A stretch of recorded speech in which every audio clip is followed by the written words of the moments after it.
എല്ലാവർക്കും നമസ്കാരം. എൻ്റെ മാൽഡീവ്സ് ടൂർ നിങ്ങൾക്ക് എല്ലാവർക്കും ഇഷ്ടമായതിൽ ഒത്തിരി സന്തോഷമുണ്ട് കേട്ടോ. മാൽഡീവ്സിലെ കാഴ്ചകൾ വെറും 2 വീഡിയോയിൽ തീർക്കാമെന്ന് വിചാരിച്ചിട്ട് എൻ്റെ പൊന്നെ ഒരു രക്ഷയില്ല. കാരണം അത്രയ്ക്കും കാണാനും പറയാനുമുണ്ട്. ഏതാണെങ്കിലും ഒരു വീഡിയോ കൂടി എങ്കിലും ചെയ്തില്ലെങ്കിൽ മാൽഡീവ്സിലെ പകുതി കാര്യങ്ങൾ പോലും നിങ്ങൾ അറിയില്ല. അങ്ങനെ അദാരൻ ഹുദ്രാൻ ഫുഷി ഐലൻഡിലും മാഫുഷി ഐലൻഡും കഴിഞ്ഞ് ഞങ്ങൾ വേറെ ഒരു ഐലൻഡിൽ കൂടെ പോയി, Gulhi island. Wow, such a beautiful beach. ഇവിടെ ആളുകൾക്ക് ബിക്കിനി ഇട്ടുകൊണ്ട് ഇറങ്ങാൻ പറ്റും കേട്ടോ.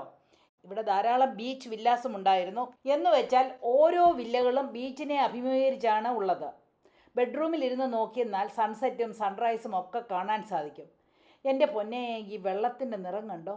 സത്യം പറയട്ടെ, ഈ ബീച്ചസും ഇവിടുത്തെ പ്രകൃതി ഭംഗിയും ഒക്കെ കണ്ടപ്പോൾ എങ്ങോട്ട് നോക്കണം, എവിടെ ഷൂട്ട് ചെയ്യണം, എവിടെ നിന്ന് തുടങ്ങണം എന്നൊന്നും അറിയാതെ ഞാൻ ശരിക്കും വിഷമിച്ചു പോയി കേട്ടോ.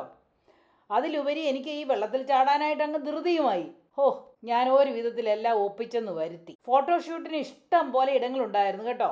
ഈ ഗുൾഹി ഐലൻഡ് വളരെ മനോഹരമായിട്ടുള്ള ഒരു ഐലൻഡാണ്. ദേ അങ്ങോട്ടൊന്ന് നോക്കിക്കേ, വെള്ളത്തിൻ്റെ നടുവിൽ 2 തൂണുകളും അതിലൊരു ഊഞ്ഞാലും അതിന് മുകളിൽ ഐ ലവ് ഗുൾഹി എന്ന് എഴുതി വെച്ചിരിക്കുന്നതും. അവിടെ ആളുകൾ ഊഞ്ഞാലാടുന്നത് കണ്ടപ്പോൾ അവർ അവിടെ എങ്ങനെ എത്തിയെന്ന് ഞാൻ വിചാരിച്ചു. കാരണം ഇത് കണ്ടാൽ ഓർക്കും, കടലിൻ്റെ നടുവിലാണ് ഈ തൂണും ഈ ഊഞ്ഞാലും. ഞാൻ കുറേ നേരം നോക്കി നിന്നു എന്തോ ആ സംഭവം എന്നറിയാനായിട്ട്. ഏതാണെങ്കിലും എനിക്ക് നല്ല പൊക്കം ഉള്ളതുകൊണ്ടേ ഞാൻ വിചാരിച്ചു വെള്ളത്തിലോട്ടൊന്ന് ഇറങ്ങാമെന്ന്. കാരണം എന്നാലും തല വെള്ളത്തിന് മുകളിൽ നിൽക്കുമെന്ന് എനിക്കൊരു തോന്നൽ തോന്നി. എന്നും വെച്ച് ഞാൻ വെള്ളത്തിലോട്ട് ഇറങ്ങി ചെന്നപ്പോൾ എനിക്ക് ചെസ്റ്റ് വരെ വെള്ളം ഉണ്ടായിരുന്നു കേട്ടോ. എങ്കിലും ഊഞ്ഞാലിൽ കയറി ആടി. കൂടാതെ ആ ഊഞ്ഞാലിൽ എഴുന്നേറ്റ് നിന്നും ആടി.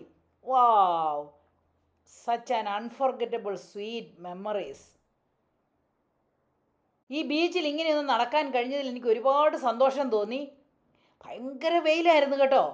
പക്ഷേ വെയിലൊക്കെ കല്ലി വല്ലി എന്ന് വിചാരിച്ചു. കാരണം എന്നാ പറഞ്ഞാൽ ഈ വെള്ളത്തിലൊന്ന് ഇറങ്ങിയിട്ട് തന്നെ ടാനായെങ്കിൽ അങ്ങോട്ട് ആകട്ടെ എന്ന് വിചാരിച്ചു. ശരിക്കും പറഞ്ഞാൽ ഇവിടുന്ന് പോരാനേ തോന്നത്തില്ലായിരുന്നു കേട്ടോ. ഇവിടെ ഫോട്ടോഷൂട്ടിനൊക്കെ ഇഷ്ടം പോലെ സ്ഥലങ്ങളുണ്ടായിരുന്നു. കൂടാതെ അവിടെ ഒരു ബ്യൂട്ടിഫുൾ ഗാർഡനും കുട്ടികളുടെ ചിൽഡ്രൻസ് പാർക്കും ഒക്കെ ഉണ്ടായിരുന്നു. പക്ഷേ ഈ ബീച്ച് കണ്ടപ്പോൾ പിന്നെ അതിനൊന്നിനും ഒരു പ്രസക്തിയും ഉണ്ടായില്ലെന്നുള്ളതാണ് വാസ്തവം. എന്നിരുന്നാൽ ഈ ബീച്ചിലെ വെള്ളത്തിൻ്റെ നിറമൊക്കെ കണ്ടോന്നേ. ഇതെങ്ങനെ ഇങ്ങനെ വരുന്നതെന്ന് ഞാനങ്ങ് ആലോചിക്കുകയാണ്. എനിക്ക് തോന്നുന്നു ഇവിടെ വലിയ ആഴമില്ല, അതുകൊണ്ടാണ് ഈ വെള്ളത്തിന് ഇത്രയും നല്ല കളറ്. അതുപോലെ തന്നെ ഈ ബീച്ചുണ്ടല്ലോ വളരെ ക്ലീൻ, ഒരു എക്കലും ഒന്നും ഇല്ലാതെ. മാഫുഷി ബീച്ചിൽ ചെന്നപ്പോൾ അവിടെ കുറച്ചൊക്കെ എക്കലുണ്ടായിരുന്നു, കാരണം കുറേ വൃക്ഷങ്ങളൊക്കെ അതിന് ചുറ്റിനും ഉണ്ടായിരുന്നത് കൊണ്ട്. പക്ഷേ ഇവിടെ ഒന്നുമില്ല, പഞ്ചസാര മണൽ തന്നെ. പിന്നെ ഞങ്ങളുടെ കൂടെ ഒരു ന്യൂലി വെഡ് ഹണിമൂൺ കപ്പിൾസും ഉണ്ടായിരുന്നു, രജിത്തും ഗൗരിയും. ഒത്തിരി നല്ല പിള്ളേർ കേട്ടോ. ഞങ്ങളോട് വളരെ സ്നേഹമായിട്ട് തന്നെ പെരുമാറി. അവർ 2 പേരും കൂടി ശരിക്കും എൻജോയ് ചെയ്തു കേട്ടോ. അതുകൊണ്ട് ഹണിമൂൺ കപ്പിൾസ് വേഗം തന്നെ മാൽഡീവ്സിന് ഇട്ടോളൂ.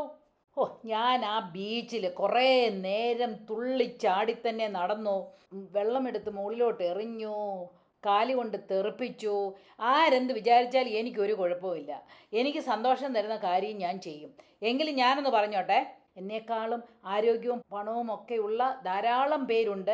എന്നാൽ അവരിൽ ഒരുപാട് പേര് മടിച്ചിരിക്കുകയാണ്, എങ്ങോട്ടും പോവാതെ. എൻ്റെ പൊന്നെ, നിങ്ങൾ നിങ്ങളുടെ മടിയൊക്കെ ഒന്ന് മാറ്റിയിട്ട് ഇനിയുമുള്ള ജീവിതം ഇഷ്ടമുള്ള കാര്യങ്ങൾ ചെയ്യാവുന്നിടത്തോളം നാൾ ചെയ്യുക. ആരെയും തോൽപ്പിക്കാൻ വേണ്ടി ആവരുത് കേട്ടോ. അങ്ങനെയാണെങ്കിൽ അത് നിങ്ങളെ തന്നെ തോൽപ്പിക്കും.